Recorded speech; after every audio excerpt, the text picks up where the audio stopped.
WireType should ideally be added to your template project. Right click over the project, configurations, wire styles. WireTypes can be defined by size and colour or by function.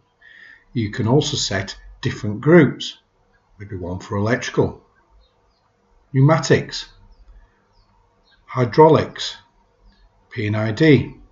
You could even set up a new group which has no numbering system, for example internal connections.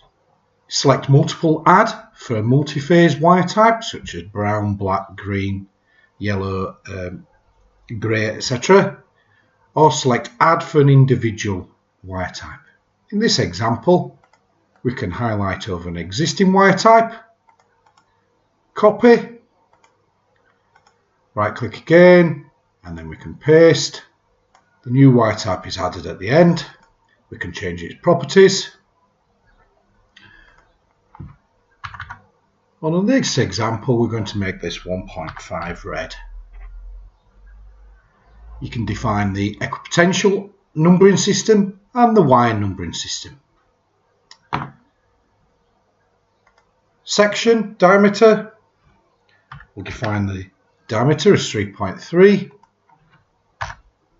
and the actual wire section size, millimeters, red, bend radius.